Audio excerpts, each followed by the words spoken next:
Olá, boa noite. Eu sou Carlos Eduardo Cunha e começa agora o Jornal da Justiça desta quarta-feira, 4 de outubro.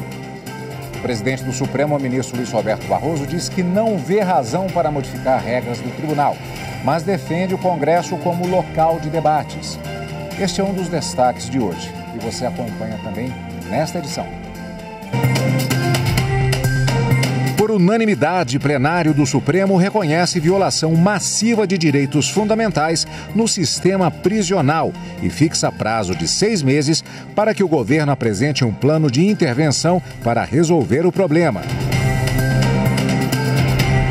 STF dá prazo de 5 dias para o Ministério do Meio Ambiente informar sobre a alteração dos limites de poluentes atmosféricos para a geração de energia elétrica. E ainda, a campanha do Conselho Nacional de Justiça de combate à violência contra a mulher.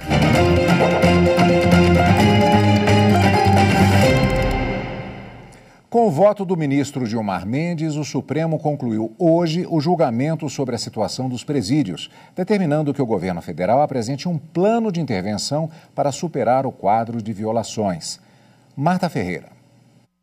Último a votar, o ministro Gilmar Mendes também reconheceu a violação massiva de direitos fundamentais no sistema prisional brasileiro. Lamentavelmente, casos de violações de direitos fundamentais em presídios compõem a rotina do país há décadas, o que revela a negligência do poder estatal e a indiferença de parte significativa da população brasileira que ignora a situação de violação sistemática e generalizada de direitos nas prisões brasileiras, o que reforça a necessidade de uma urgente e estrutural intervenção do Poder Judiciário nos termos propostos nesta ação. São exemplos desses tristes episódios o esquartejamento e o degolamento de presos nas penitenciárias de Urso Branco, Rondônia, em 2002, os assassinatos e até relatos de canibalismo no presídio de Pedrinhas, Maranhão, em 2013, as mortes por tiros ou esfaqueamentos no presídio Aníbal Bruno, Pernambuco, em 2015, entre outros. Com isso, por unanimidade, o STF determinou que o governo federal, em conjunto com o Conselho Nacional de Justiça, elabore um plano de intervenção nacional para resolver o problema. O Plano Nacional deve ser apresentado em 6 meses. Com base nesse documento, os estados e o Distrito Federal deverão criar também em 6 meses planos próprios. Em ambos os casos, o prazo para a implementação dessas ações será de no máximo 3 anos e deverão seguir as seguintes orientações: controle da superlotação nos presídios, melhoria das condições de higiene, conforto e segurança das instalações, aumento de vagas, aplicação de medidas cautelares alternativas e o aprimoramento do controle de saída e progressão de regime. O entendimento do plenário é de que a atual situação prisional compromete a capacidade do sistema de cumprir os fins de ressocialização dos presos e de garantia da segurança pública. Esse é um tema, como todos nós sabemos, de difícil solução em toda parte do mundo. Não há uma solução perfeita, nem creio que com essa decisão se consigam resolver todos os problemas, mas espero que seja um passo relevante para melhorar minimamente que seja as condições degradantes do sistema prisional brasileiro, em respeito às pessoas que estão lá privadas de liberdade, mas não de dignidade, e no interesse da sociedade, a partir da premissa que estabelecemos de que um sistema penitenciário deficiente realimenta a criminalidade. A sessão plenária do STF terminou há pouco. A repórter Marta Ferreira acompanhou os debates e atualiza as informações para a gente. Boa noite, Marta. Boa noite, Cadu. Boa noite a todos. Pois é, na sequência da sessão, o plenário analisou um recurso que discute se um candidato com direitos políticos suspensos, se ele pode assumir cargo público. O plenário, por maioria, decidiu que sim, seguindo o voto do relator, o ministro Alexandre de Moraes. A gente separou um trecho do voto dele que você vai conferir agora. Se não há nenhuma vedação ao acesso ao trabalho privado, por que haveria vedação ao acesso ao trabalho público?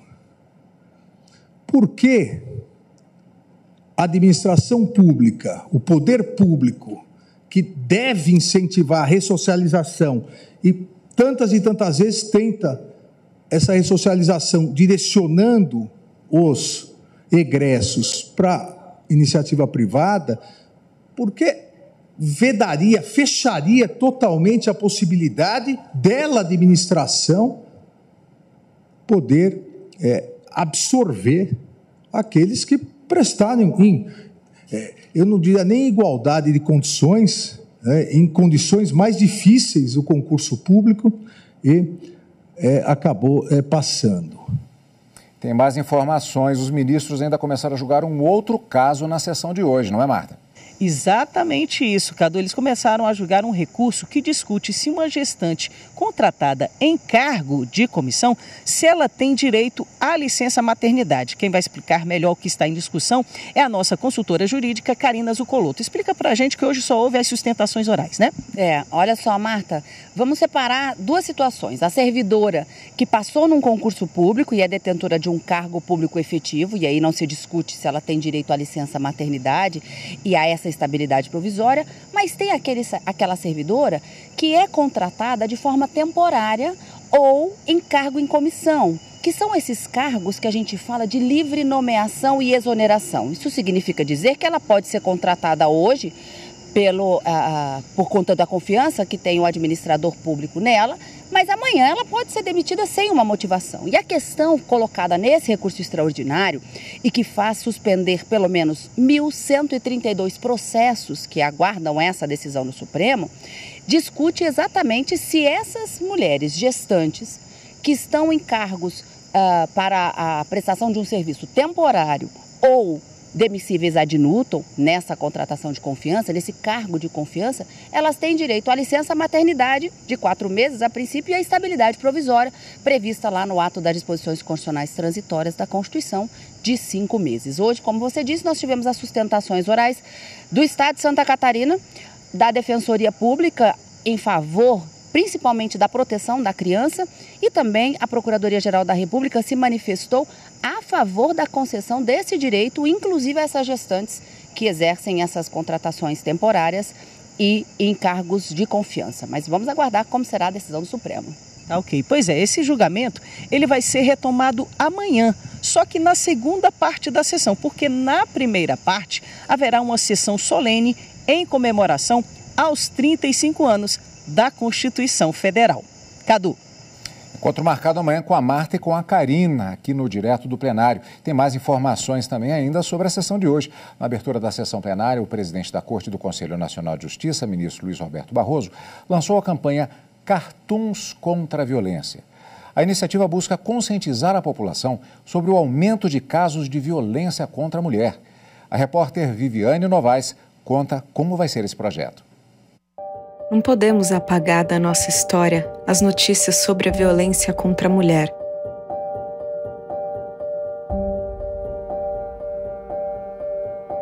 Muito menos apagar o nosso passado.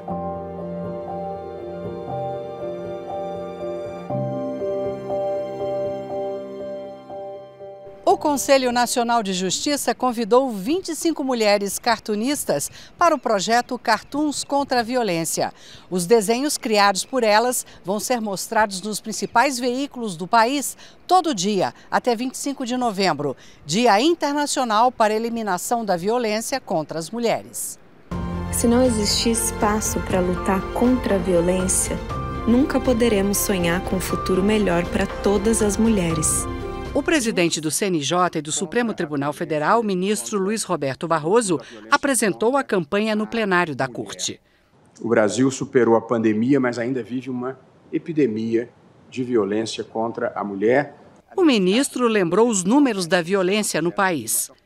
Em 2022, o número de feminicídios subiu 6,1% em relação ao ano anterior, atingindo a marca de 1.437 casos. De cada 10 assassinatos, 6 foram de mulheres negras.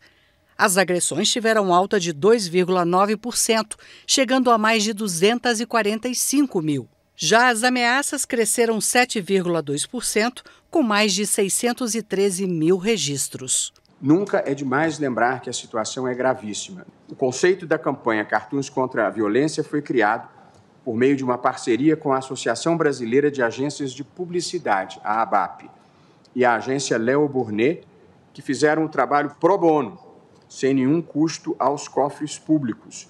Como devo dizer, eu geralmente prefiro trabalhar. Os ministros Carmen Lúcia e Gilmar Mendes falaram sobre a importância da campanha. Essa é uma chaga que nós precisamos superar e é fundamental que o Judiciário tome também iniciativas e estimule os demais poderes a participar dela.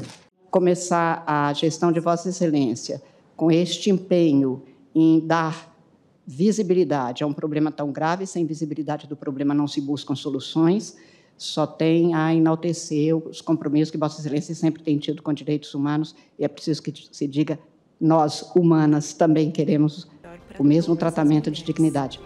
Junte-se a nós nessa luta e apoie o Cartoons contra a Violência. Acesse o site do projeto para conhecer mais e ajudar a desenhar um amanhã sem violência. No próximo bloco, o presidente do Supremo diz que não vê razão para modificar regras do tribunal. Até já.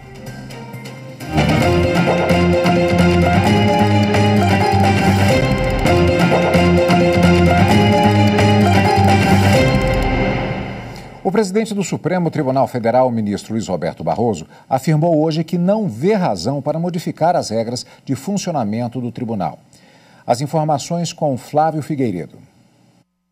Ao falar com jornalistas antes da sessão plenária, o ministro Barroso afirmou que o debate público no Congresso Nacional é legítimo, mas que o STF também participa dele. O lugar em que se fazem os debates públicos das questões nacionais é o Congresso, e, portanto, vejo com naturalidade que o debate esteja sendo feito, mas nós participamos desse debate também, e, pessoalmente, acho que o Supremo, que talvez seja uma das instituições que melhor serviu ao Brasil na preservação da democracia, não está em hora de ser mexido.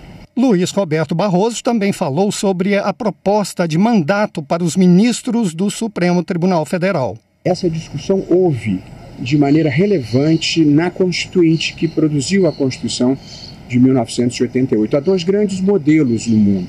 Há o modelo que prevalece na Europa, dos tribunais constitucionais com mandatos, 12 anos, por exemplo, na Alemanha, e há o modelo americano, que é o que se adota no Brasil, que é o da vitaliciedade, aqui entre nós com aposentadoria compulsória aos 75 anos. Os dois têm vantagens e desvantagens, para falar a verdade. Porém, como a Constituição escolheu um determinado modelo, pior do que não ter o modelo ideal é ter um modelo que não se consolida nunca. O presidente do STF também lembrou que o próprio tribunal já mudou as regras relativas a pedidos de vista e decisões monocráticas. Nós resolvemos isso internamente por decisão recente liderada pela ministra Rosa Weber, estabelecendo que todas as decisões em ações diretas têm que ser imediatamente levadas ao plenário. De modo que nós resolvemos a monocratização e em relação ao pedido de vista, em que, pelo que eu ouvi, eu ainda não consegui ler a proposta, seria um retorno da vista em 6 meses, a nossa solução é mais rigorosa, porque volta em 90 dias. A ministra Carmen Lúcia, do STF, cobrou informações do governo federal sobre a alteração dos limites de poluição para a geração de energia elétrica. Repórter Pablo Lemos. A ministra Carmen Lúcia, do Supremo, deu um prazo de 5 dias para o governo apresentar as informações. A relatora do caso quer explicações da ministra do Meio Ambiente, Marina Silva, sobre os limites de emissão de poluentes atmosféricos provenientes de turbinas a gás para geração de energia elétrica. A ação foi proposta pela Procuradoria-Geral da República, que questiona a norma do Conselho Nacional do Meio Ambiente. O Conselho teria suspendido os limites estabelecidos para turbinas geradoras de energia elétrica em plataformas de produção de petróleo, localizadas além do mar territorial brasileiro. Segundo o Conselho do Ministério do Meio Ambiente, a norma foi necessária para compatibilizar o desenvolvimento econômico-social com a preservação da qualidade do meio ambiente e do equilíbrio ecológico. No entanto, a PGR alega que a resolução desregulamenta normas que protegem o meio ambiente, pois retiram os limites de emissão de gases tóxicos. A notificação exclusiva por e-mail não autoriza inscrição em cadastro de inadimplentes. A decisão é da terceira turma do Superior Tribunal de Justiça. Marina Campos. É direito do consumidor. Antes de ter o nome incluído no cadastro de inadimplentes, ele deve ser notificado. E para a terceira turma do STJ, essa notificação prévia, estabelecida no Código de Defesa do Consumidor, exige o envio de correspondência ao endereço da pessoa, sendo vedada a comunicação exclusiva por e-mail. No caso em julgamento, foi ajuizada uma ação de cancelamento de registro com um pedido de indenização contra uma entidade responsável pela inscrição em cadastro de inadimplentes. No processo, o consumidor alegou que não houve prévia notificação conforme previsão do CDC. Em primeira instância e no Tribunal de Justiça do Rio Grande do Sul, os pedidos foram julgados improcedentes. O entendimento é de que a notificação da inscrição do nome do consumidor no cadastro negativo foi comunicada previamente pelo e-mail fornecido pelo autor da ação em sua petição inicial. No recurso ao STJ, o consumidor argumentou que a notificação prévia do devedor não pode ser feita por meio eletrônico. A relatora, ministra Nancy Andrighi, afirmou que o consumidor é parte vulnerável na relação de consumo e admitir a notificação exclusivamente via e-mail representaria diminuição da proteção do consumidor conferida pela lei e pela jurisprudência desta Corte. Segundo a ministra, o entendimento doutrinário e a súmula 404 do STJ exigem que a notificação seja realizada mediante envio de correspondência ao endereço do devedor.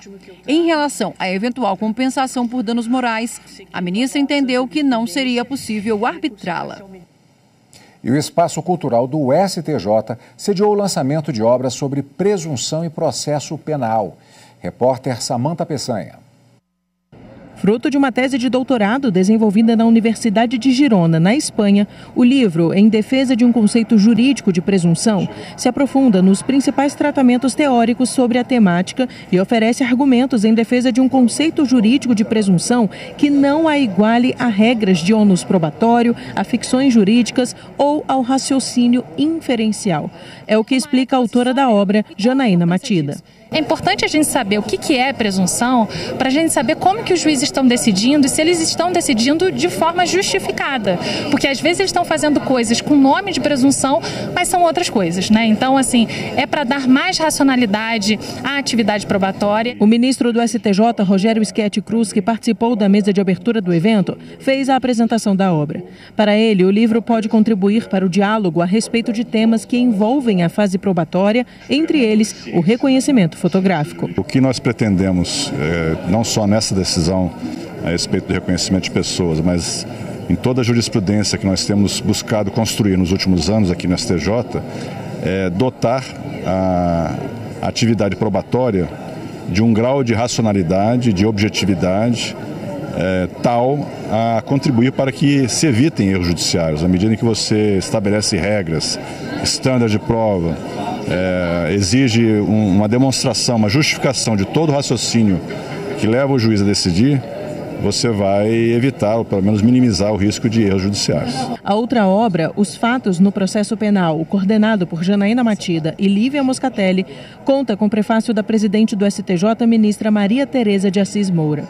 A obra coletiva sobre os principais desafios da prova penal foi escrita apenas por autoras mulheres, incluindo tanto contribuições inéditas quanto traduções fundamentais ao fortalecimento de uma cultura jurídica capaz de oferecer um adequado tratamento aos fatos.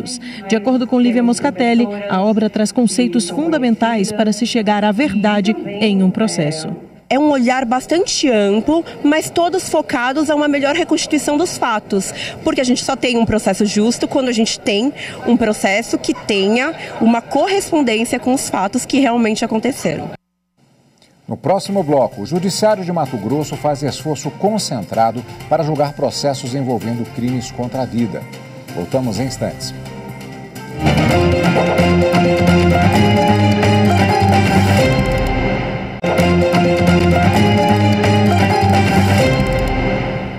A Corregedoria Geral de Justiça do Poder Judiciário de Mato Grosso deu início ao programa Mais Júri.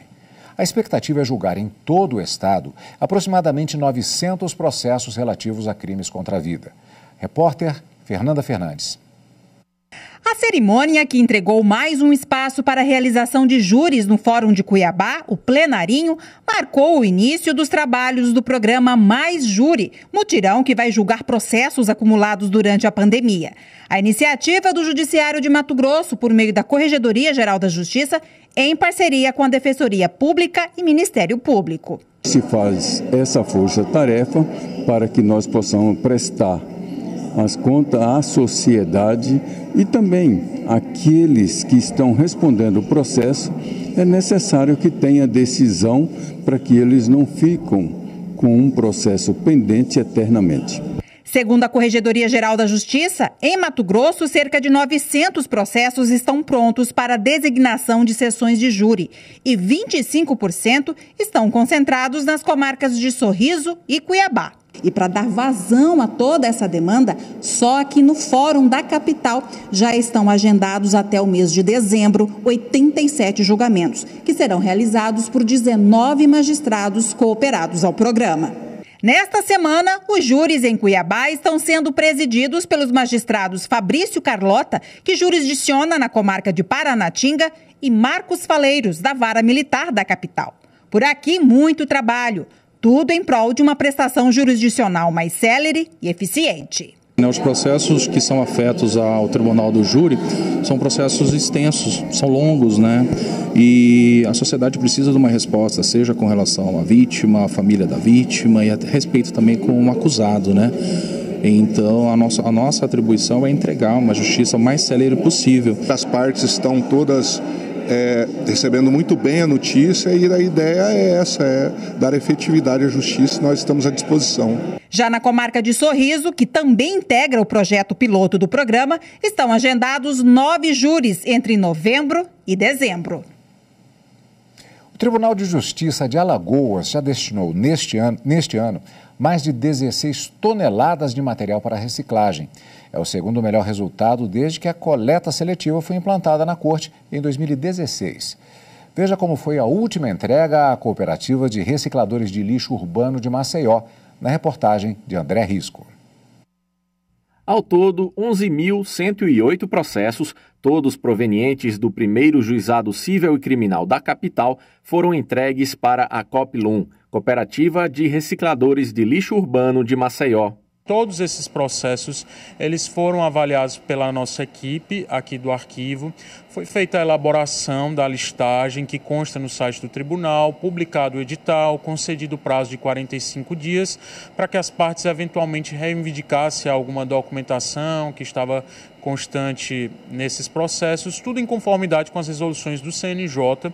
E agora eles seguem a Coplum, onde serão fragmentados e destinados à reciclagem. Juntando todos esses documentos que serão levados para a reciclagem, chegou-se à soma de mais de 3 toneladas de papéis.